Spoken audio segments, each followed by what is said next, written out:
Batman the White Knight is a universe in which Batman has to answer for the crimes of being a vigilante. We've had Batman the White Knight, we've also had Batman Curse of the White Knight. And today we're going to be bringing you the entire full story of Batman Beyond the White Knight, which also tells the story of what is going on with Red Hood in this universe. If you like this type of content, this is Comic Storian. We take comic books, turn them into audio dramas so that you know what to add to your collection. And if you want more of it, check out our channel, Comic Storian Full Story, and make sure you check us out on Spotify. Now let's get into Batman Beyond the White Knight.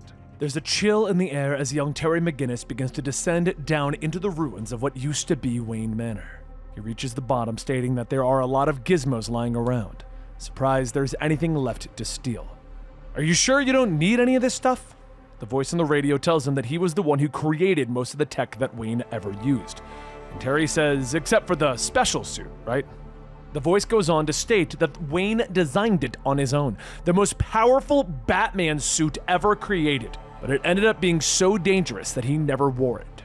Terry shines his light around, looking for something, until he says that he found it. Well, maybe it doesn't have a cape. Before long, two guards begin to scale down into the ruins, asking who's down there. This area is restricted to the public. The voice on the radio tells Terry to put on the suit, but Terry asks, wait, isn't that suit supposed to be dangerous?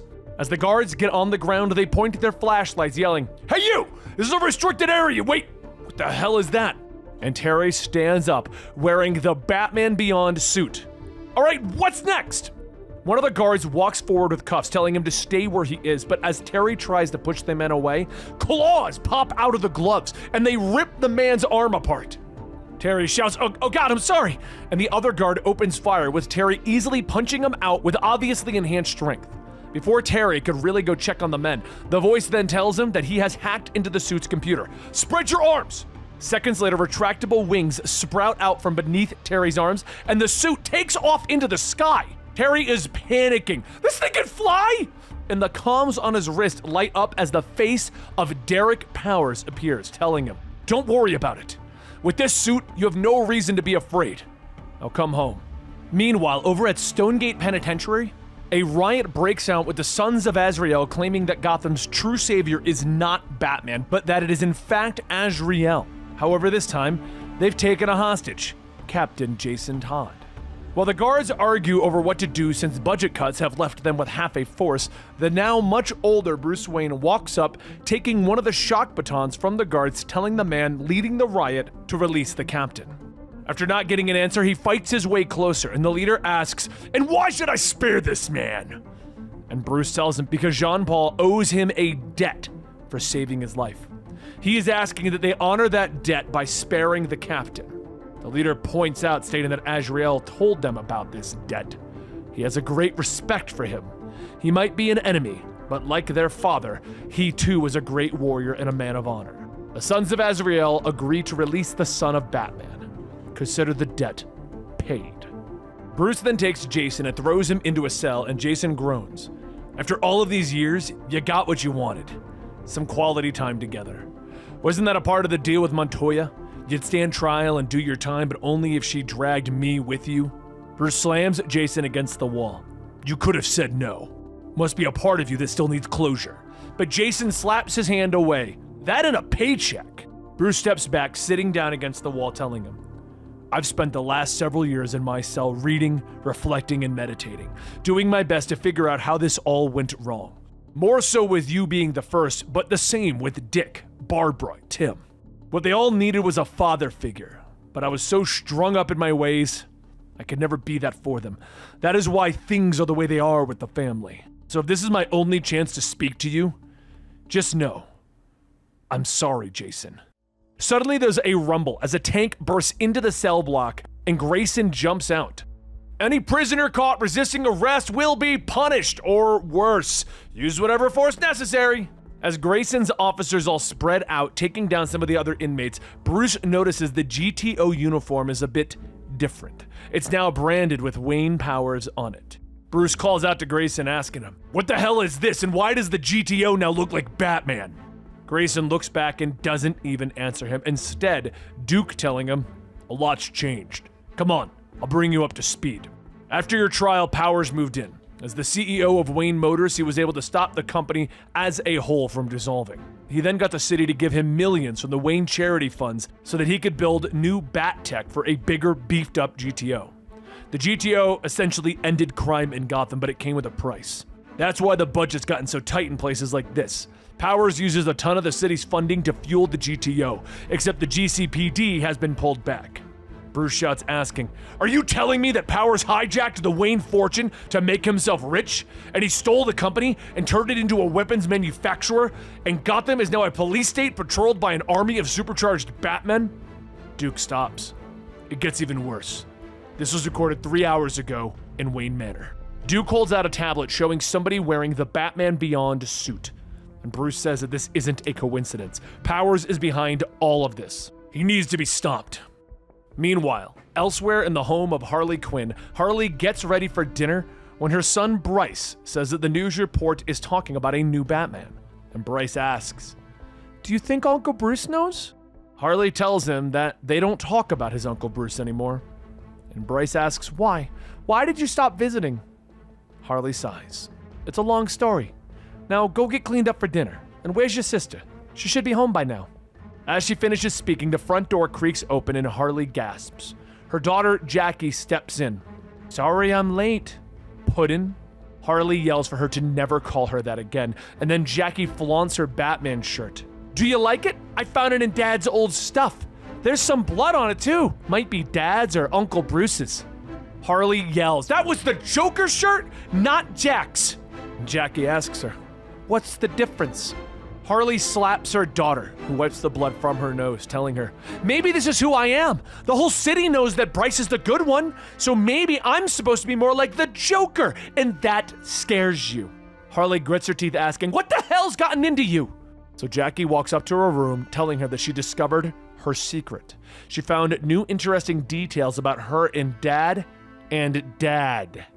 But as Harley follows Jackie up to her room, Jackie has already snuck out the back. But there's something on her computer that was left open. Bryce hurries over to read the news headline that Joker was killed by Quinn. And he asks, "Is that true, Mom?" Back over at Stonegate, Bruce uses an ATM card that he stole from Duke to short out the electricity that kept his cell door locked, and he sneaks out, making his way towards the exit. But a voice stops him, telling him that he is only a few months away from a patrol hearing. "Are you sure you want to do this? Batman is still out there, and if I don't fix this, more lives will be ruined. I thought about what you said before, Bruce, about how Batman failed me. But really, I failed Batman. I failed him by getting caught by the Joker, and then again when I gave you up. It took me months to recover, but I decided that it was time to return. But that's when I saw him, Dick Grayson. I thought being Robin was our thing, that I could never be replaced. And that's when I set on a different path, doing whatever was needed to pay the bills." Bruce grabs him. "You are not replaceable. You're special, Jason, and you left a giant hole in my heart. One that I have been trying to fill ever since. But everything is going to be all right now." Jason then says that Gotham is different now. It's unrecognizable. It looks like a futurescape. And now you're going after the two most powerful people, Powers and Batman. You're going to need help, a lot of it. And Bruce asks, "Are you going to be okay, Jason?" Jason pauses for a moment and tells him, "I'll give you 10 minutes before I sound the alarm. Go." Bruce turns, jumping off the balcony into the sewers, and then he begins to hear a voice. Problem is, Bruce can hear this voice loud and clear, even underwater. The voice keeps directing him, and as Bruce climbs up onto the docks, he looks up the ladder and says, "No, it's impossible. Harley Quinn killed you." At the top of the stairs is a well-dressed Joker smiling down at him. However, part of our story begins just about a month ago with how the young Terry McGinnis got involved with Derek Powers. Having lost his father and now being a 17-year-old with nothing left to lose, Terry hunted down the man responsible for his father's murder. Just before killing the hitman, Terry was picked up by the GTO, but Powers himself came out to stop him from going to jail. He offered Terry an opportunity, one the young juvenile could hardly refuse. You see, Terry's father, Warren, had worked for Powers before his murder on something known as the Project. Something so important that it required all of Warren McGinnis's time. With his passing, he'd like for Terry to continue the work, along with helping him find the people responsible for Warren's death. Even though Fix was the gunman, someone hired him. And if he agrees to help, he'll have the power to take his revenge and not even the GTO can stop him. Terry thinks about it and looks at Powers. I'm listening. Powers tells him good. Now, what do you know about the Batman? Back in our current time with Bruce, he instinctively lunges forward, punching it, but his fist goes right through the Joker. He tries a few more times with no luck, but then he puts his arm through and waves, asking, "Wait, are you even real?" Joker tells him to sit, relax. "I'll explain everything, Brucey. You might be thinking that you're having some sort of hallucination, or that your psyche is challenging you. You know, to give you that little bit of extra spunk. I mean, who's Batman without the Joker?" Bruce tells him that he's a hologram. But where is the projection coming from? Joker tells him, "I'm inside your head. Remember all those years ago when I kicked your ass on the rooftop? I remember you getting lucky. The GTO blinded me with the bat signal and Jim gave me a concussion with a stolen Batmobile, so it wasn't exactly a fair fight. Perhaps. But I was the one who created the GTO, remember? Orchestrated the entire night. So yeah, I 100% kicked your ass." "Is that when you put the microchip in my head when I was unconscious? Something you stole from the Hatter?" And Joker tells him, "It was a clever idea though, right?" Bruce screams to get out of his head, but then he gasps as he falls to his knees. "There's something wrong with my chest. Heart attack. I can't breathe." Joker tells him that he's not having a heart attack, and Bruce asks, "How do you know?" "Because I'm watching your vitals. What you're having is a panic attack." "How could I?" And Joker asks him, "How could you not? Look at your history. How could you not have anxiety, childhood trauma, lifetime of obsessive behavior?" Bruce shouts again, "Who are you?" And the Joker pulls out a little Batman pin and clips it on his vest. "I'm here to help you, and Harley Quinn." But it wasn't long before Grayson arrives to rearrest Bruce, shouting for him to get on the ground and put his hands behind his head. "You need to listen. I know who stole the Batman suit. It was Derek Powers. He hired someone to steal it out of the Batcave, Dick." Grayson tells him, "Derek Powers saved the city and succeeded where you failed. He ended crime in Gotham. Now stop being paranoid and imagining things." Bruce looks at the Joker. "I wish that was the case." And Joker asks, "Was that a dig at me?" Grayson suits up, taking out his shock baton, and Joker says, "I can see Grayson's heart rate increasing. He's about to do something." Grayson leaps forward swinging, and though Bruce manages to hold him back for a bit, his old age shows when Grayson manages to get a hit in with the baton that sends him back to the ground. Grayson tells him, "Face it, the GTO's achieved what you have always worked for by doing what Batman wouldn't. I am downloading the blueprints to that Batsuit looking for weaknesses and back of the knee. Use the baton, Bruce." Grayson then begins to walk forward, telling him, "Let Gotham remember you for your prime, not like this." Once Grayson gets close enough, Bruce goes in with the baton, snatching it out of Grayson's hold, using it to stab him in the back of the knee. The electrical shock shorts out the GTO suit. And Bruce asks, "Is he gonna be okay?" Grayson asks him, "Who are you talking to?" But Joker informs him, "Oh, he'll be fine. The suit's shorted out, but the battery will recharge quickly." Bruce then begins to tie up Grayson. "Look, I'm sorry, but you took the wrong lessons from everything I tried to teach you. If you want to protect Gotham, you imprison the criminals, not the entire city." After taking Grayson's grappling gun, Joker tells him, "See? You can totally trust me!" Bruce tells him, "You just gave me tactical advice and I went with it. We're a long way from trust. Right now, I need to get off the streets and become a ghost, and I might just have the place and the thing." After leaving, Barbara walks up to the tied-up Grayson. "Oh man, this must really piss you off.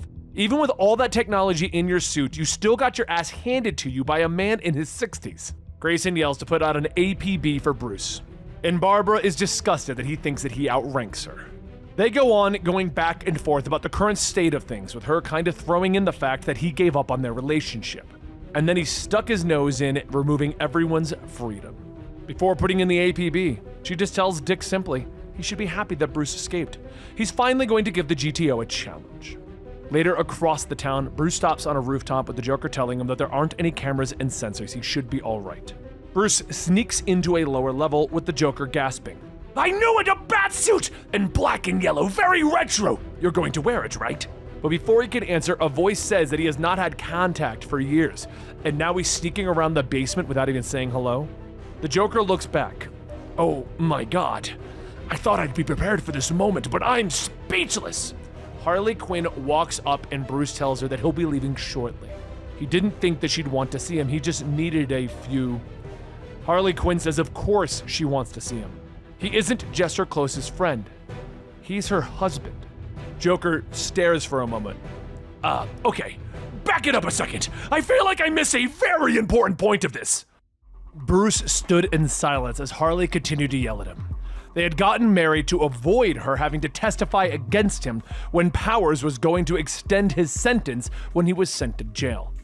Of course, Bruce argued against it at first, but Harley had finally built herself a new life, and marrying Bruce would really just be a step back. Harley tells him that it wasn't his decision to make. She chose to embrace her family, and whether he likes it or not, he is a big part of that, which is why it was so painful when he abandoned her, and why she is now walking out on him.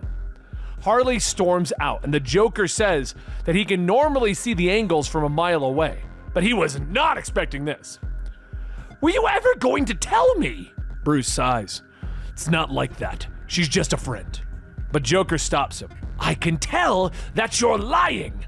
Your heart rate fluctuates. And Bruce isn't happy that he's reading him. Stop reading my vitals. But before they could argue any further, the door opens up and Harley's son Bryce runs in shouting, Uncle Bruce, you're here to help, right? Joker stares for a moment. Oh, God, my son. He's so beautiful. He's got his mother's nose. Bruce tells Bryce to slow down. What are you talking about helping? And Bryce says that it's Jackie. She and Mom had a fight and Jackie found something that she wasn't supposed to. A police file on what happened to the Joker and ran away. Joker shouts, They know how I died? That information was supposed to be classified. That's not important right now. We have to find my daughter, please. But though Bruce is talking to Bryce, his comments are directed towards Joker, telling him to try and stay calm. Of course he's going to find her. As Bruce begins to get ready to leave, he begins to spray paint over the Batman symbol on his armor. And Joker asks, what is he doing? Put on the suit and let's get out of here. Bruce tells him that he will find his daughter and he will deal with Powers. But we're going to do this without Batman. Well, then it's going to take more than a coat of paint to get away from Batman. He has a way of showing up when you least expect it. And Bruce tells him, so do I. But Harley returns asking who is he talking to. Bruce brushes it off. It's just me in my old age. Feels like I'm losing my mind lately. Harley tells him that he's come to the right place. Do you have something you want to share? And Joker whispers that it might not be best to mention him. Bruce instead asks her, what do you know about panic attacks? She says that she isn't really surprised that he'd have them, considering his history. She's amazed that he didn't have one sooner. She can give him something for anxiety, but what he really needs is actual therapy. At some point, she's going to need him to tell her what's really going on because she knows that he's hiding something. And what's with the new suit? Bruce gears up, telling her that it was a prototype before he made the Beyond suit. It can't become invisible like the other one, but it can still cloak him from cameras and sensors. Even the belt. Everything is made from low tech to avoid detection. Harley then asks, is your plan to turn the city against Powers to have them watch 100 pointy-eared Robocops pummel an arthritic pensioner into the ground? What about Nightwing and Batgirl? Bruce tells her no. I can't involve any of them. Or you. Meanwhile, back at the GTO headquarters, Powers says that he wants to get one thing straight. They let him slip through their hands twice now. Grayson tells him, Bruce must have someone feeding him information. He kept talking to himself when being arrested. Maybe that's how he found the weakness in the GTO suit, and Powers says, or maybe he's losing his mind. Why else would he accuse me of stealing the Beyond suit? Grayson tells him that Bruce can be misguided and stubborn, but he's not crazy. There has to be a reason why he thinks that you're behind this. Powers stops him again. Remember that the Wayne legacy was all a lie, further tarnished by Batman's vigilantism. Whereas my legacy in Gotham will stand the test of time. Don't question the loyalty of the man who got you here. I suggest that you focus your efforts on Bruce and not me. But back over with Bruce, he's swinging from rooftop to rooftop, and the Joker says that he wasn't really digging the new suit at first, but he's got to admit, it's sort of growing on me. The coat is like a cape. The pointy bits around the face sort of look like ears. And I'm kind of liking your beard, which probably wouldn't work with a cowl anyway. Bruce tells him, great, because your approval means so much to me. But then the Joker asks, So are we gonna talk about your history with Powers? Sure, I can easily read what's on the internet, but what's your side of the story? Bruce swings off telling him. His real name is Derek Powlitz. His family immigrated to Gotham years before he was born. His father was a brilliant engineer who got hired at Wayne Cryotech by Victor Fries, and Derek eventually followed in his father's footsteps. Derek was a model employee, but that all changed when he learned the truth about the cryotech and its ties to the Nazi scientist Baron von Fries. Rather than let him quit, Lucius Fox agreed to transfer him to an entirely different part of Wayne Tech, the automotive division. Within a few years, Derek Powers completely revamped Wayne Motors. But he wasn't satisfied. He didn't just want to make vehicles, he wanted to make them for the military, load them with guns, bombs, and other weapons. Of course, Bruce wouldn't allow that. So he threatened to shut Powers down, and his response caught him off guard. He threatened to out him as Batman, which Batman at the time had only been around for a few months. And while he took spare parts from Wayne Motors, Power knew his designs and patents. Rather than blowing his cover, he suggested that they make a deal, turn Wayne Motors into Batman's R&D. And if he agreed to funding him, he'd provide Batman with all the tools that he'd ever need. As Bruce goes on, he suddenly hears his name called as Terry McGinnis jumps down in the Batman Beyond suit challenging him. Bruce looks at him. "Just give me back this suit. I don't want any trouble." "Sorry, but I can't do that. Not until..." Bruce throws a pair of batarangs and they bounce off of Terry's chest, and he charges in. "Whatever you and Powers are planning, it won't work." Terry grabs a hold of Bruce, throwing him into a set of pipes, jumping on him, asking, "Is it true? Were you the one who had him killed?" Bruce coughs. "I don't know what the hell you're talking about." And Terry grabs him. "I'm not giving back the suit until someone tells me what is really going on." At that moment, Terry is struck in the face with a red staff, and as he looks up, Duke is standing there in a Robin suit. "Give it up, kid." Bruce is as surprised as everyone else. "What the hell?" And Terry throws a batarang aimed at Bruce, but Duke jumps in to deflect it. And as he puts himself between Bruce and the projectile, Terry rushes in, slamming himself into Duke, and then throws Bruce off of the building. Bruce's body spirals as it plummets to the ground, and he lands back first onto a GCPD patrol car. And the officer shouts, "Holy, is that who I think it is?" And then a woman shouts to get out of her way. Barbara Gordon pushes her way through, yelling, "Are you alive? Bruce!" After being taken away, Bruce wakes up in a hospital bed, and the first thing that he sees is Duke, still in this Robin costume that they made. "Take off that costume now." Barbara tells him that he should be thankful that Duke was there to save his ass. Besides, the city loved seeing Batman and Robin back in action. Bruce turns to her, asking, "Why won't anyone listen to me? Batman is finished. This has to stop. Now take off the damn suit." Duke says no, can't do. He's under strict orders. And then Bruce immediately turns back to Barbara, and she tells him that he can't do this alone. The city's in trouble. Stuff that she can't fix. They need Batman and Robin. It's as simple as that. Bruce asks, "So you're arresting me?" She says that technically she arrested him 2 days ago. With all the witnesses, she didn't have a choice. But then she told reporters that he overpowered 2 guards in the recovery unit. Bruce begins to suit up again and looks at her. "Now tell me about Dick. What the hell happened between you?" Barbara takes out a photo, stating that they were serious for a while. Even proposed to him, but things got complicated. Bruce looks at the photo of Dick and Barbara and their child, and he asks, "You had a baby?" Barbara tells him, "Yeah. The child is 5 now, real Hellraiser. But if you want to know what's going on with Dick, you need to talk to him yourself. All he ever wanted was your approval. Winning him over might not be that complicated. You just need to have a heart-to-heart with him." Bruce says, "That's not really my specialty." And Barbara tells him that he spent all of those years alone in his cell. Plenty of time to reflect. Maybe he's grown wiser. But as she looks back to see Bruce already gone, she says, "Or maybe you're still the same disappearing jackass you always were." Barbara sighs, telling Duke that the other Batman mentioned the name Warren McGinnis. She's gonna look into it while he hits the streets, and when she looks, she finds Duke gone as well. "Really? Both of you? How did my dad put up with this for so long?" Later, once Duke is out on the street, Barbara does her investigation and radios in that she found a file on Warren McGinnis. Looks like he was killed a few months ago. GTO have a suspect in custody, an assassin named Mr. Fix. However, McGinnis was an engineering specialist that was working for Derek Powers. Duke asks, do you think that he killed him? And Barbara says maybe. The report was filed by an officer, Kimmy Flint. Ring any bells? Duke says that Flint is Grayson's second in command. The two of them are tight, usually on patrol together. He'll head to the GTO and see if he can find anything. But back over at Wayne Manor, Bruce sneaks into the lower levels with the Joker asking, what exactly are we doing here, and what the hell is that thing? Bruce sees what the Joker's pointing at and tells him, it's a Batmobile. That one can fly. It's a prototype that I never got working. At that moment, there's a growl as a giant Great Dane steps out, and Joker yells, it's a dog! Give him some food from your belt or something! Bruce says that that's actually a good idea, and as he does, Joker says, the dog seems pretty tame. Must have wandered in here after the collapse. But back with Duke, he sneaks into the GTO building and goes into Flint's office and begins to access her computer. He tells Barbara that he's downloading the hard drive now, and Barbara tells him nice work. She'll comb through it and see if there was anything left out on the McGinnis report.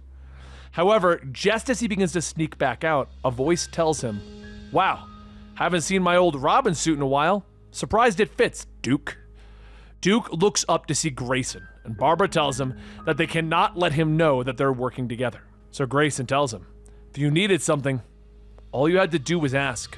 It's a little hard to trust you lately, Dick, considering who you're aligned with. Powers has nothing to do with the new Batman. Bruce is an angry old man and he's just confused. Now tell me where Bruce is and I won't arrest him. Grayson pulls out a gun and Duke reaches for his staff. Grayson fires the shot, but Duke deflects it with his arm guard. Duke then sweeps Grayson's feet out, telling him, that's twice in a row you got your ass kicked. Too much time behind the desk? What happened to the Nightwing that we all love and remember? But back down in the old Batcave, Bruce finishes with the last of his adjustments and turns the car on. As the engines roar to life, he says that he might have got it working. But through all of that, Joker is basically ignoring him. I got it! We should name the dog Ace! Bruce asks him, what's with you in poker cards?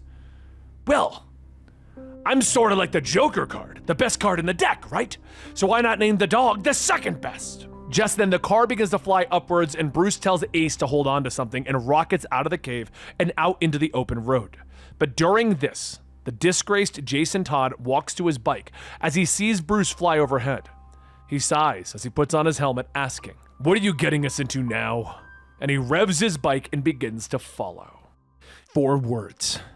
It was 4 little words that would change the course of Jason Todd's life forever. Batman is Bruce Wayne. It was those 4 words that Jason said when Joker held him captive. Batman said that he knew how it felt to be alone, to be powerless, that he recognized a lot of himself in Jason, and then he showed him how to fight back.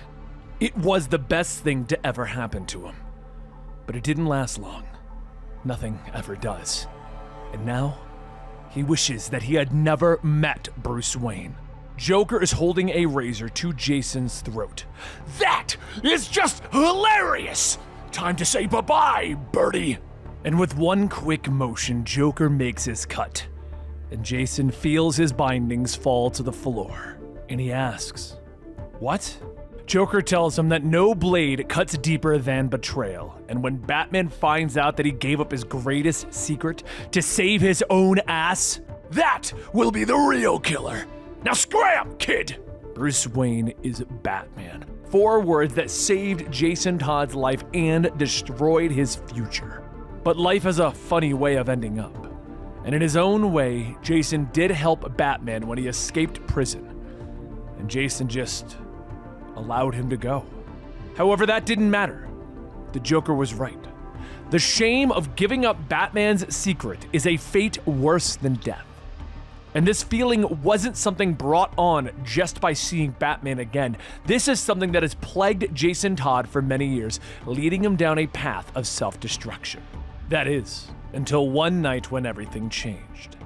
Jason ran into the Stoplight Gang after they robbed a liquor store and actually stole liquor, not just the money. Which is convenient for Jason because now he can rob the robbers and have himself a drink on them for the night. But just as he gets ready to leave, he is struck in the back of the head by a bike tire of all things. He looks back to see a young girl on a bike wearing a Robin outfit. You didn't have to hurt them. The Stoplight usually drink themselves unconscious in about 20 minutes. Also, that money belongs to Mr. Shaw's liquor store. Give it back! Jason tells her, "They stole it from the liquor store and I stole it from them. Big difference. And with possession being 8/10 of the law, well, you know." Robin sets down her bike, telling him that the police are on the way. If he doesn't give it back, she's prepared to hold him until they arrive. Jason asks, "Yeah, and who are you?" The girl tells him, "I'm Robin." "Give it up. If you go by that name in this city, you're gonna get hurt." She charges in, knocking Jason down, telling him, "A Robin never gives up. A Robin always does what's right and cleans bullies like you off of the street." As she attacks, Jason is weaving throughout her attacks, telling her, "Not with punches like that, you won't. You have no idea what it means to use that name. No one does." But before he realizes, Robin manages to get her cuffs on him and detain Jason long enough that Nightwing and the men can safely take him to jail. Nightwing tells Robin, "You're brave, and I appreciate the assist, but fighting crime is not for kids. Now go home. Gotham thanks you." As Jason is being hauled away, he turns to Robin, telling her, "Do yourself a favor and ignore this idiot. In fact, you should ignore anyone who's growing a midlife crisis in the back of their head." Nightwing tells him, "Be quiet." And Jason asks, "What happened? You get kicked out of Neverland because your voice dropped? Man, Wonder just doesn't have the same ring, does it? What's it like to always be second string?" But without Nightwing seeing, Jason picks his cuffs, punching Nightwing across the face. "You've had that coming for years." Nightwing punches him back. "Buddy, I don't even know who you are." But as Jason is taken back down, he's recuffed and tells Nightwing, "The hair doesn't make you any more aerodynamic. It just makes you look like a stupid dummy. Boom. Gotcha." Later, as Jason is sitting in his cell, Robin jumps up. "Hey, beer guy, it's Robin from earlier. I beat you up a few hours ago." "Yeah, I remember." "And no, you didn't." Robin then gets up in the window, telling him, "You knew Batman, right? Like you worked with him? You got the drop on Nightwing and escaped bat cuffs. Not even Houdini can do that. You're the one who made them, aren't you?" Jason says that Houdini didn't make them. Batman got them from Giovanni Zatara. They just need to know the ancient hand gestures to find the release. She shouts out, "I knew it! You are the one!" And Jason looks at her. "Look, chill out. I was one. It didn't work out. What do you want?" She reaches into the cell, throwing Jason his grappling gun. "You dropped this when you were in the alleyway. You can use it to get the keys off the wall." Jason sits back. "Look, this is where I belong. Let Batman handle the super criminals." And Robin tells him, "Batman doesn't make it out to East Backport very often. I know he's busy. He just needs more help is all. Batman needs a Robin. But it looks like I was wrong. Thanks anyway, beer guy." As Jason looks at the grappling gun, he realizes that what he was looking at was another kid let down by Batman. So the next day, Jason watches as Robin does her daily routine and patrol, telling himself that she has a lot of heart, even though her technique needs a lot of work. But if helping her is sticking it to Batman, how can I resist? Later, as Robin is tailing a man in a store, she peeks around the corner, and Jason tells her that she is as subtle as a heart attack, and she screams, falling over.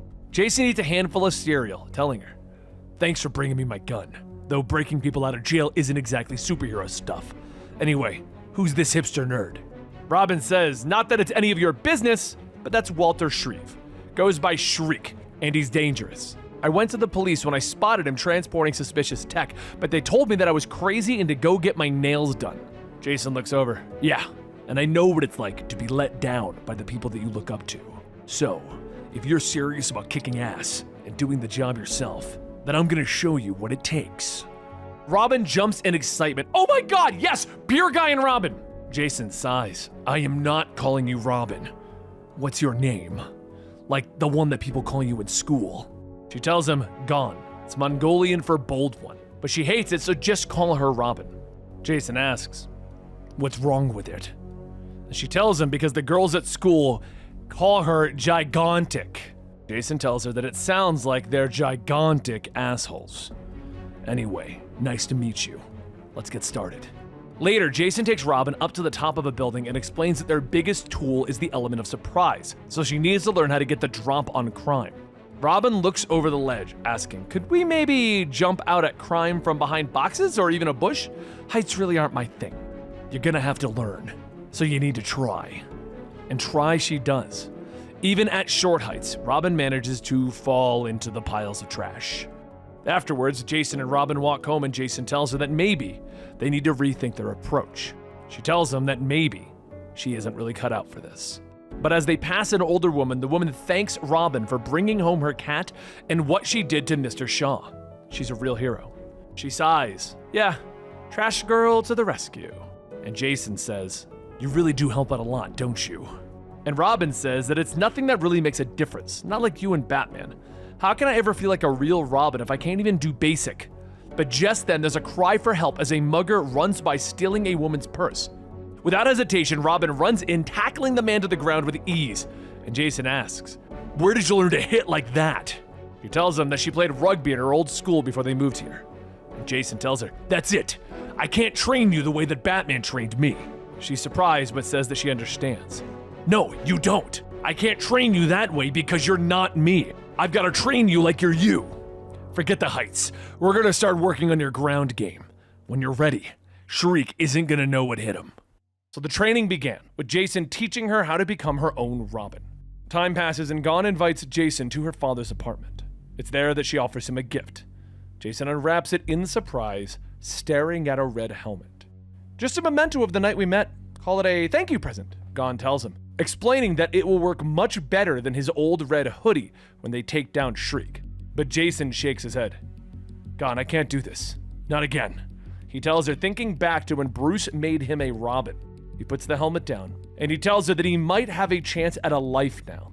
I can't screw this up by putting on a mask again, he tells her, tears beginning to well up in Gon's eyes as she asks about Shriek. But Jason heads for the door. Listen, I'm gonna go get us some dinner, and then we'll talk about this, okay? He heads out to Big Belly Burger, returning quickly.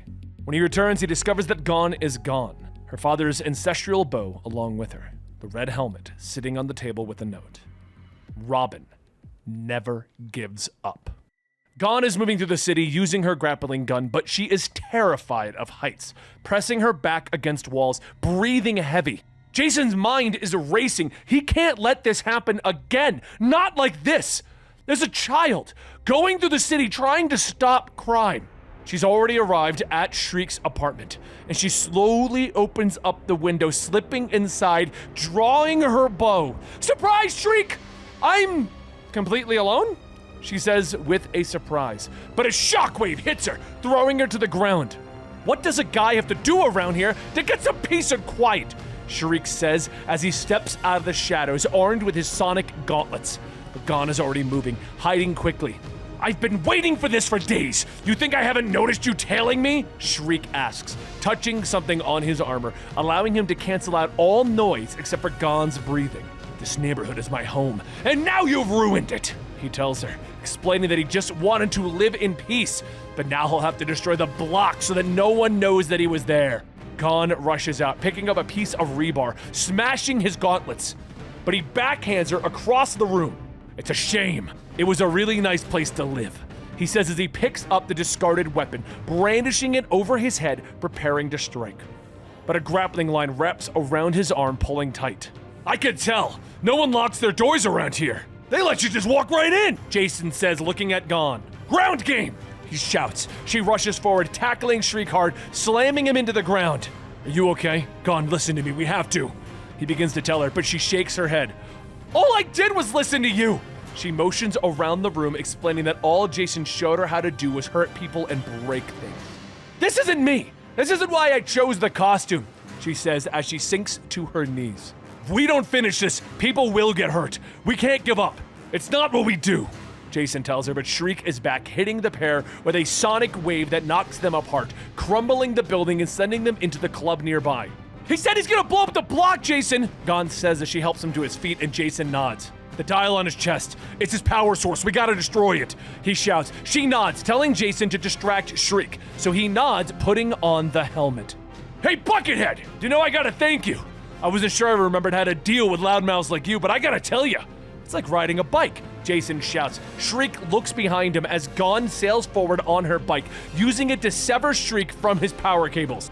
East Backport is my home, Shriek, so take your stupid crime somewhere else, she shouts, rushing forward, jabbing a screwdriver into the power source on his chest. The electricity arcs through the both of them, blasting them apart. Jason pushes through the rubble, shouting for Gon.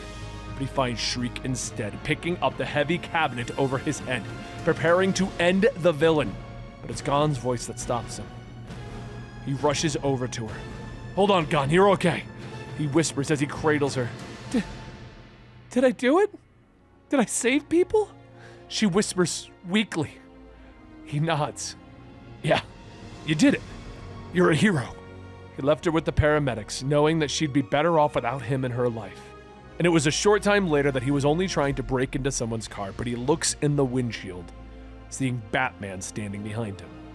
You know, I should have known better. But why didn't you come? Jason asks, and Batman says nothing. Why didn't you stop it? You could have stopped it! You could have at least looked for me. Jason chokes, tears beginning to stream down his face. You never even looked for me! He screams, turning around, and Batman isn't there. It's only in his mind. The night is quiet, and everything is in his mind. He reaches for the Red Hood helmet, using it to smash through the windshield of the car. Getting in, revving the engine, escaping into the night. The story's over, and Jason looks up at Gon. It's a lot to process, Jason, she tells him, turning away, looking out the window of her martial arts studio. Why didn't you tell me what you've been through? What the Joker did to you? She asks. He nods and he apologizes for what happened to her, and she turns back. I had 3 broken ribs and a concussion, you know. In the hospital for a week. I had plenty of time to be angry with you. But she tells him that when she came home, the neighborhood rallied around her, and she learned that there were other ways to help her community. I don't need anything from you. But if you need me to accept your apology so that you can move on, then I accept it. She looks at the helmet that she gave him and asks if he's planning on using it to help Wayne. But Jason shakes his head, telling her that Bruce is being stubborn by fighting against the GTO and Powers. Someone has to stand up to them. Gon tells him, I want to help him, I do, but I don't think I have it in me anymore. Jason tells her and Gon nods, looking up. I know. That's why I'm going with you. She says as she reaches for her father's bow.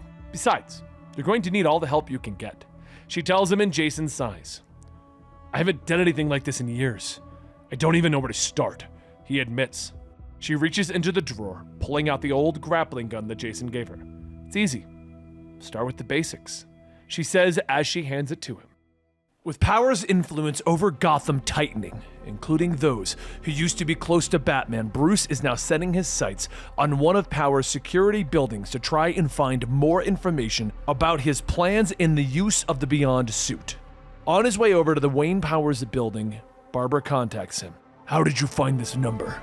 I was taught by the best, remember? Bruce tries to tell her to not get involved. And Barbara says that he might change his tone, knowing that she has some information on Powers that he might want. She tells him that Duke was able to access the GTO files on Warren McGinnis. He was an engineering specialist who worked at Powers. It looks like they had a falling out, and a few days after McGinnis resigned, he was found dead. It appears that the two were working on something called The Project, but they have not figured out what The Project is just yet. If he needs, she can send, but Bruce cuts her off. No, I corrupted your father by getting him involved, and I will not do the same to you. That's bull. My father knew the city needed Batman. We'll handle it from here, Bruce tells her, disconnecting. But as he does, Duke, who's in the Robin outfit next to him, asks, So who's we? Over in the cockpit, the manifestation of Joker, which resides in Batman's mind, says that he can't hack into Powers' security, but he did download the building's blueprints from the permit office. Do you still think that Jackie might be in there? Bruce says the GTO can easily spot a runaway on their surveillance network. The fact that she is still missing suggests that Powers already found her. Later, as they get inside Powers' security offices, Bruce hacks into the computer network and finds a file on Warren McGinnis. Wife, 2 sons, but nothing specific on The Project. Whatever it was, it scared him enough to begin helping the FBI to go after Powers for treason. Joker looks over. Not only is Powers trying to sell weapons to their military, but he's also trying to sell them to their enemies? Bruce pulls the USB, stating that war profiteering isn't really a crime. Must have had something bigger on Powers to suspect treason. A video file then appears, and as it begins to play, it suddenly stops as a voice says, Nice try, Uncle Brucey. Bruce looks back. Jackie? Are you okay? What does Powers want? Nothing he says can be trusted. Jackie yells that Powers gave her a chance to learn about her father by learning about his obsession with him. And what she learned was that they lied to her. That Bruce was supposed to be there, but he abandoned them. She knows how her dad really died. Powers is the only one who has been honest with her this whole time. Bruce looks at her. I knew your father very well, not just as the Joker, but as Jack Napier, the good man inside of him. He loved you so much that he was willing to die for you. It was the only way to stop the Joker from hurting you and your brother. And when he wasn't able to pull the trigger, he asked your mother to do it. We planned on telling you the truth when you were old enough. But if you really want to know more, we can go back home and talk to your mother. She knew your father the best. Jackie says that doesn't explain him abandoning them. I know. It was selfish of me. But at that moment, security bursts in and the manifestation of Joker tells him, I'll transfer the files. You go deal with that. Bruce fights off the 3 guards with Jackie running off, but before Bruce could follow, more guards begin to show up. After escaping into the vents, Bruce finds an exit into the R&D wing of Powers' production line, having everything from tanks to batsuits and jets all ready to be deployed. As he continues to run, he finds himself in front of Terry McGinnis, already in the Beyond suit. At that moment, Powers walks up from behind. I should have known better than anyone. You cannot outrun the Batman. Bruce scoffs. I knew you were behind the stolen suit. It wasn't enough for you to steal the company. You wanted Batman as well. Powers laughs. Batman belongs to me just as much as you. How many grappling hooks did I provide you over the years? How many batarangs did I sharpen? We both wanted to protect Gotham from her enemies, but now there's a new enemy. I know about the project. I know about Warren McGinnis' death in order to protect it. Terry stops him. Wait, what? That's what you've been looking for, right, Terry? The truth about your father? How did you know it was me? I saw it in Warren's file. He had 2 sons, one of whom is 17. I know it's you because I know what vengeance looks like. If you want the truth, it's all here on this USB. Help me stop Powers and I will give you what you're looking for. If that's true, all I need is right here. Terry pulls out 2 batarangs, throwing them, hitting a guard and the container behind Powers, setting off an explosion. All of the guards begin to run away, but covered in whatever chemical was in that container, Powers yells, "Come back! I can't!" His skin begins to melt away, and Powers pulls up his skeletal body, screaming in pain. Another explosion goes off, setting off several tanks, but as Bruce begins to get back up, Joker tells him, "Your anxiety is spiking! You have to step out of it, Bruce!" Terry manages to grab the USB, and while he is attempting his escape, the guards begin to close in. With Bruce still sluggish to respond, Joker tells him, "All right, I have an idea, and you're not gonna like it." A few seconds later, Joker is now in control of Bruce's body, and Bruce Wayne is the manifestation in the corner. It worked! Bruce asks him, "What the hell are you doing?" "You were losing control, so I took over your body." On the outside, they look like their original bodies, with Bruce Wayne being the one there, but Joker is in control of his body. More guards begin to inch closer, so Bruce instructs Joker how to fight using his body. Joker listens closely, taking the guards down. "This is awesome!" And Bruce tells him, "You don't have to shout out the sound effects with it, you know." Back in the garage, Bruce points to one of the older Batmobiles, telling him to take it. "Be sure to buckle up and drive through that window." Joker takes off, asking if the model has a glide feature, maybe some parachutes. Bruce tells him neither. What? Joker realizes that this means that he is going out a window with nothing to save him. What? And they go barreling out of the building, but at that moment the Batwing flies in, connecting the bottom portion to the roof of the Batmobile.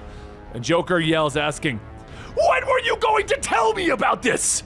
It's more fun to scare the hell out of you for a minute. A little later, outside of the city, Joker lands at a safe house, asking how many of these does he have. And Bruce says he can't risk having people see 2 Batmobiles. But before they could go on, Harley runs into the house. Thank God! Did you find her? Joker begins to explain, still in control of Bruce's body. And Bruce tells him that he shouldn't get involved. But as he tells Bruce to relax, Harley asks, who is he talking to? Joker hurries inside with her. It's nothing, Puddin'. Have a seat. Still in Batman's body. Harley turns to him. Puddin'? Joker says that there's something that he has to tell her. This might be the last time that he has a chance to speak with her, but he loves her. She is one of the smartest, strongest, and most incredible women that he has ever known. But as he goes on, Harley pauses for a moment, and she tells him that she loves him too. She has loved him for a long time, and she didn't see it either. She might have blinded him with the light, but he saved her from the dark. And then Harley sits up, kissing Joker while in Batman's body. The next morning, Bruce opens his eyes, in control of his body again, to find Harley laying practically naked on top of him. He gets up, shouting, "All right, well, what happened?" She smiles. "Morning, Bats. Figured you'd regain control after Jack fell asleep." Bruce jumps to his feet. "He told you? How did you?" She tells him that she figured it out on her own, and no, nothing happened. She and Jack just held each other. And they told each other things that they never got to say, including their goodbyes. Jack isn't even real anymore. He's gone, but they are real. No, we're not. We're attracted to each other because of trauma. We're just two confused, lonely people reaching out for something familiar. Harley then shouts that he is in denial because of the idea of Batman and Harley seems crazy to him. But if he says that he is no longer Batman, why does it matter? He thinks that she calls him Bats to be cute. She does it because that's who he is. It brought him what he really needed, a family and loved ones, including her. That is why he's having panic attacks, because he knows that denying Batman means being alone, and that scares him. If he really wants to fix things and move forward, then he needs to accept the truth and forgive himself for not being perfect and figure out what he really wants, and that includes her. Bruce heads back out to the Batwing thinking about all of this, and Joker appears to him, explaining himself, but Bruce says that he knows why he didn't trust him. "This is why. Whatever happens between me and Harley is none of your business." Joker says that he is inside of his head, so he knows how he feels about her. He's just trying to help. "How do I get rid of you? Tell me the truth." "The program will end whenever you no longer need me, Bats." "What the hell does that even mean?" Harley crawls in, stating that from the sounds of it, the two of them are getting along. So what's their next move? Knowing that he can't argue with her, Bruce sighs, stating that he needs to tell Dick about what they found on Powers, his plans for the military, the FBI investigation, the stolen suit. And Harley says, "And also the fact that Powers kidnapped my daughter?" "Listen, about that. I heard everything that you said. You've given me a lot to think about." And Harley looks at him. Isn't that what a good wife does? Keeps her husband in line? Later, over at the Gotham preschool, Dick is picking up his son. But as they decide what to do for dinner, Dick seats him and turns back. "What is it?" Over in the shadows, Bruce sits up. "Powers is using Gotham as a testing ground to develop new weapons that he plans on selling to foreign militaries. When McGinnis warned the FBI, Powers had him killed." Not even a hello? You just launch right into the details? Who's the other Batman? "That's McGinnis' son, Terry." "And you expect me to believe that and go back to taking orders again? At least Jason and Babs got a little heart-to-heart first." "I didn't think you'd be open to that." "Goddamn right I'm not." Becoming a father made me even more convinced that Batman was never cut out to raise children. If you had any real kids, you'd understand. Bruce steps down, telling him, "I pushed you away because I wanted to save you. But in the end, I did more harm than I could have imagined. I always loved you as much as you love your own son. I just wished that I could have been a better father. Like you." Dick stands there for a moment, wiping away a tear. "You didn't escape because you want to patch things up. You did it to protect your legacy. The only reason you came back was because you needed help. I broke out because I saw how much damage Batman was still causing. But I realized that fixing it isn't going to be just taking down Powers in the GTO. I need to fix my family. Just remember, it wasn't Bruce Wayne that brought us all together. It was Batman." Later, over in the Wayne Powers labs, the radioactive Powers awaits as the scientists around him tell him that everything is ready when he is. He crawls onto the table and the machine encloses a suit around him, and after a loud hiss, it retracts and Powers sits up with what appears to be flesh, asking if it worked. The scientists tell him that this new flesh-colored suit is holding the radiation at bay. It's not a permanent solution to his new condition. They need to run some more tests but Powers gets dressed, telling them that they can no longer wait. He has work to do. In another part of the building, Jackie's looking over the deleted footage that has been removed, but GTO Officer Flint grabs her I thought hackers were supposed to avoid detection. As she struggles, Powers asks what is going on, and Jackie yells that Bruce is right, that Powers lied to her. Flint says the little girl found security footage that was deleted yesterday. She knows about McGinnis, the FBI file, and everything. Powers looks at his tablet, stating that it looks like she also finished updating their system. Now, they can find Bruce and Terry. Go ahead and lock her up for now. We may need a hostage. But while this is going on, Dick folds his arms, asking what is going on, and Powers tells him that they found Jackie sneaking around one of the hangars. Officer Flint was making an arrest. Jackie yells out, "That's a lie! They brought me here to help find Bruce, then they tried to kill him! They also tried to kill that other guy named..." And Dick continues to lean against the wall. You know, I'm starting to see the truth, which is why I'm placing Derek Powers under arrest. Actually, you're not in charge anymore, Dick Grayson. We have footage of you meeting with Gotham's Most Wanted. The board has voted to suspend you until we can complete an investigation. Until then, Commander Flint is in charge. Soon the officers all begin to reach out and arrest Dick, but before they can grab him, he fights back, making a break for the window. As he jumps out, Bruce is there following him, calling out, "You remember how to use one of these, right?" He fires off his grappling gun, and then the two swing down towards the ground. And as they hit it, Dick says that he appreciates the save, but they need to go back for Jackie. Bruce tells him, "Don't worry, we're not leaving yet. Bring the Batwing around." Joker says that he's on it, and Bruce throws a bomb to cover their escape, with Dick looking at him. "You're not working alone, are you?" "Not exactly." As the jet starts to lower itself down, Powers steps out without his flesh, shouting that Batman is just as much his, and he won't let him destroy it. Both Bruce and Dick turn back to see Powers in his new radioactive form, and Powers sends out a blast, with Dick pushing Bruce out of the way as he takes the full hit of radioactivity to his chest. All hope seemed to be lost as Bruce picked up Grayson's body after being shot with the radioactive blast from Powers. He knew that he couldn't grieve right now. He needed to do what he could to try and save Grayson's life. He climbs into the Batmobile, telling the Joker to get them out of here. Joker activates the flight mode and he notices they're stuck in place. Outside, Powers grabs a hold of the back of Batman to finish what he started, but Terry flies in with the Batman Beyond suit, delivering a punch, yelling that everything Wayne said is true. "I saw the proof, Powers!" Powers begins to pick himself up, telling him, "As I said before, there will always be setbacks when there's innovation. No one is exempt, not even myself." He hits back with his radioactive blast, telling Terry that the suit will give him some protection, but not for long. Terry shoots up, grabbing a steel beam, slamming it down on Derek Powers, but Powers uses new abilities to melt the steel, telling him, "You better be careful. One of the rules of being Batman is that you can't kill. Now you saw the FBI video. I couldn't let anyone stand in the way. You, your father, Batman, none of this matters if it means saving our species." Terry goes to respond, but one of the GTO officers hits a button on their tablet, and the Beyond suit shorts out, freezing Terry in place. The officer tells him that it looks like Jackie knew what she was doing after all, and Powers tells him to go ahead and send the boy after Wayne. Terry tries to fight for control of the suit, realizing that he can't control his own body, and Powers tells him that if he tries to fight the suit, they'll just fold him in half backwards. Back with Bruce, he tells the Joker to contact Barbara and let her know what happened.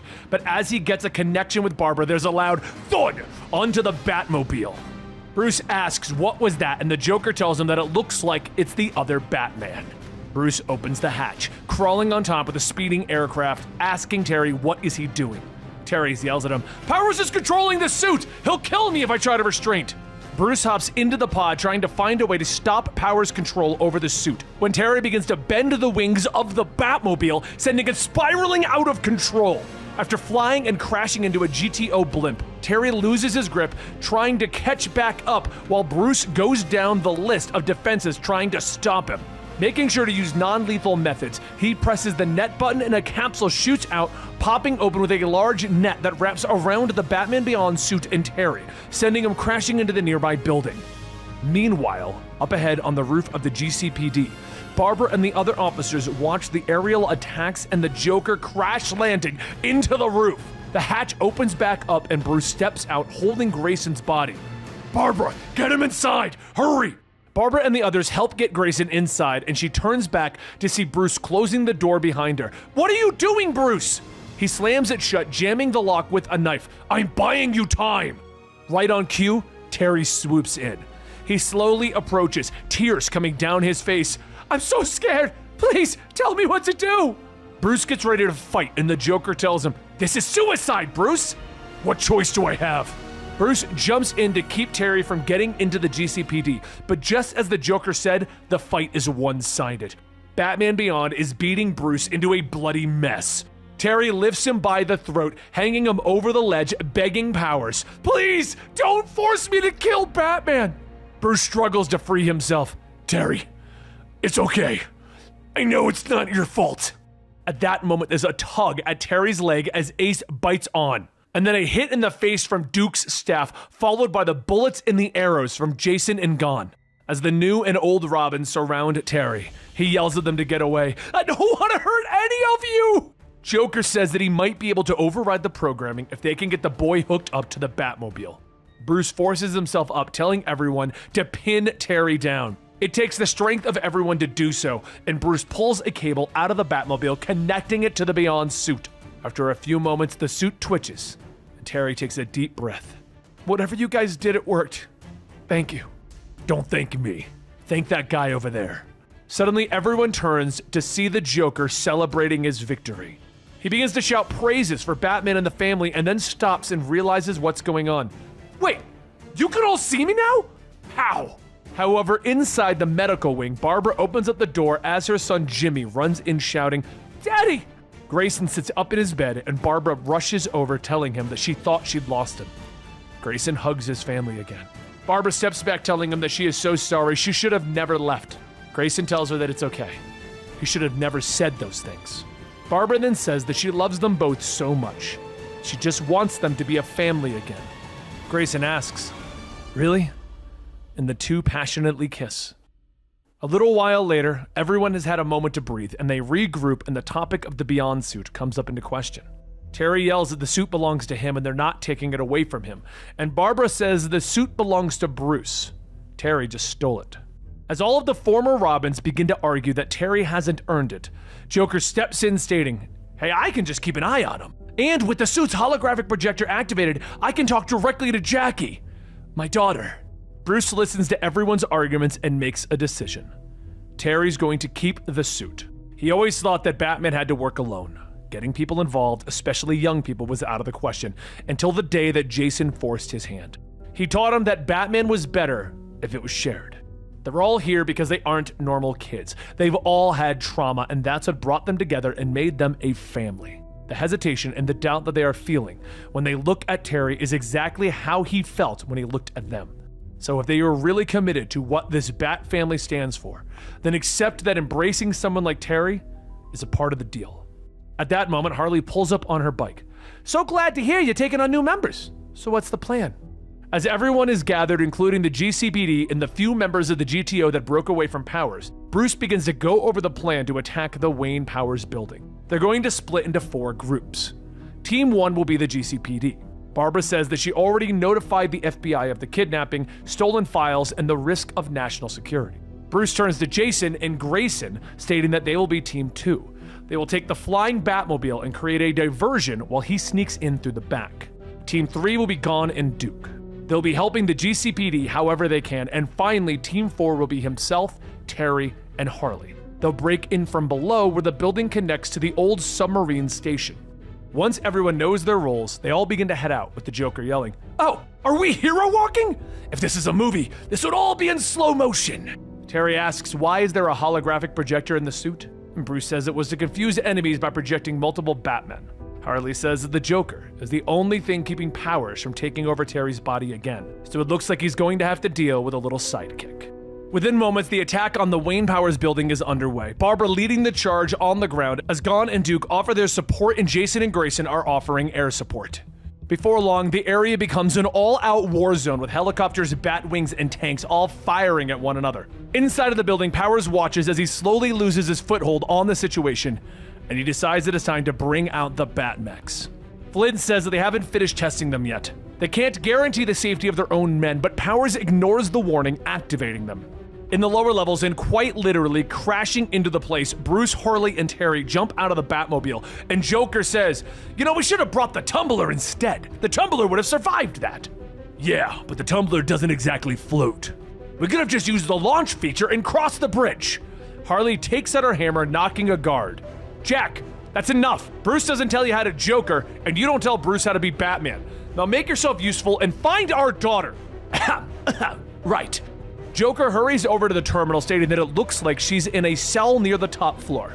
Bruce asks what else can he find, and Joker asks, "Do you want the good news or the bad news, Bats?" And unanimously, everyone says the bad news. Well, let's start with the good. The GCPD have crossed the bridge and they're taking on the GTO, while Dick and Jason crash landed and survived on the 39th floor. Okay, so what's the bad, Jack? The Batmechs. The Batmechs that we saw in the hangar, they've been activated. Bruce grabs Harley and fires his grappling hook. Perfect. And he flies up. On the 39th floor, Jason and Grayson keep track of how many guards they've taken out with points when Grayson says, "You know, it's not really fair that you're using guns." And speaking of, when the hell did you start that?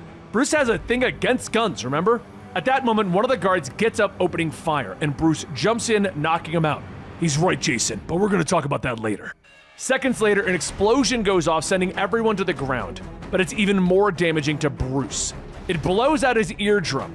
The blown out eardrums, the concussion. Bruce will recover, probably. But it was the anxiety that started to take over again. The Batmechs stormed in, grabbing Jason and Grayson, and Bruce was powerless to stop them in his current state. This was a different type of enemy.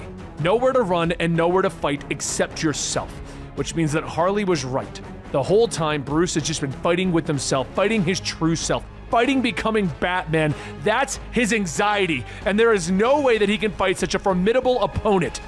So he needs to embrace it. Harley sees Bruce struggling with himself, and she reaches into her pouch and takes out a cowl. Bruce takes it, hesitating to put it on, knowing that if he does, it would mean that he was nearly truly free, and he let it die. No, this mask isn't something to run from. He decides that this mask is his salvation. The moment the mask is down, there is no more Bruce. Just a Batman. He's already acting by taking a batarang, jamming it into the mechs to short-circuit them. Before disposing of them, he turns back to Flint and fires the grappling hook into his shoulder, attaching it to a mech that he sent over the edge. As Flint is flung forward, Grayson then makes it known his stance against the GTO that he led all of these years by punching Flint in the face and ending the fight. Jason looks back at Bruce, telling him, "I was wondering when we'd see you again." The victory is short-lived as the Joker says that he would like to celebrate as much as everyone else, but there are a dozen mechs heading our way. Bruce looks back. "Jack, take Terry and find Jackie." And Joker tells him, "You can't do this without me." And Bruce reminds him that Batman always needed an amazing sidekick. Joker gets ready to leave and then stops. "Wait, this is the first time that you called me Jack instead of..." "Forget it. Thank you, Bruce." Bruce scratches off the paint on his chest to reveal the bat symbol, and Joker jumps up and down, gasping, "There it is! There it is! He's back!" Terry begins to take off, bringing Joker to Jackie, but before getting farther, he's blasted out of the air by Powers. Terry gets back up and Powers sees the Joker. "Well, I'll be damned! Are you some sort of computer program or something? Is that the reason I lost control of Terry?" "Actually, I'm not here to stop you, I'm here to make a deal, Powers. From one villain to another, let's be real, Batman has already won. It's time to cut your losses and run. The Beyond suit is your only means of escape. Let Jackie go, and it's yours." "What about Terry?" "Just kill him!" Terry realizes what's going on. "You've got to be kidding me. You can take control of the suit using the tablet that Jackie designed. Just allow me to disconnect." Soon the Joker releases himself from the Beyond suit, but Powers then hits the button, and Terry continues to just stand there. Joker then appears on the tablet. "Ha ha! It was a double cross! Classic bad guy twist! Smash the device, Terry!" Without even needing to respond, Terry jumps forward, punching Powers so hard that his jaw flies off of his head, and he breaks the tablet in the process. "All right, you're free, Terry. Take care of Powers while I go out and get Jackie." Terry walks over and Powers coughs. "That's a lie. You're still being controlled. Not by me. Not by Jack, but by Bruce and his antiquated idea of what Batman should be. Be your own version. Killing me.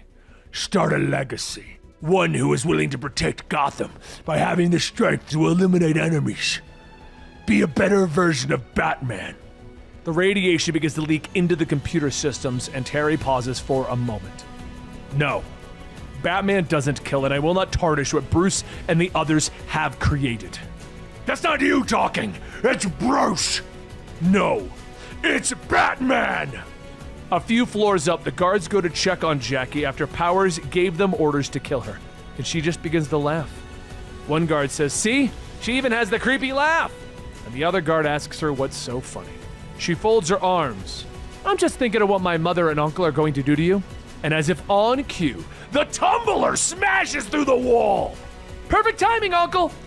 The Joker is on the screen and tells her, "That's why the tumbler's the best! Hop in, kid! It's time for a father-daughter road trip!" Are you alive? Not exactly. I'm a sentient computer program that your father created and designed to help your uncle in case things hit the fan. And believe me, they've hit the fan. Now what I need you to do is use your hacking skills to hack into Powers' robot army before they can kill everyone. It can be our first father-daughter activity! Jackie says actually their first activity was him showing her how to steal a car, assault 2 people, and then destroy millions of dollars in property damage. Ha! You get your sense of humor from my side. Down below, Bruce and the Bat family fend off the mechs as long as they can until everyone has their backs against the wall. Bruce puts himself in front of all of the lasers, telling everyone to stay behind him, and then all of the mechs begin to power down. Bruce asks what happened, and Harley says that Jack did it. Jackie runs out calling to Harley, and Harley hugs her. "Thank God you're all right." "Yeah, Dad saved me. He even drove me around in a Batmobile." "Good," Harley says as she tussles her hair. "That means that you've had closure and you can stop dressing like that, right?" "Mom!" As everyone enjoys the moment of peace, they look around asking where Jack even went. As everyone goes outside, Bruce says that there's no sign of the Joker program anywhere. He hates to say it, but the software may be lost forever. Napier sacrificed himself to save Jackie. Barbara asks what about Powers, and Terry says that he's alive and locked in his regeneration chamber. Barbara tells him that he did the right thing, and Bruce says that he'll be a great addition to the family. So Barbara asks if this means that he finally accepts that his legacy is Batman. "It's not my legacy anymore. Batman belongs to all of us." But before leaving, a woman calls out to Bruce, stating that she is sorry to interrupt the moment, but technically speaking, he is still Gotham's most wanted.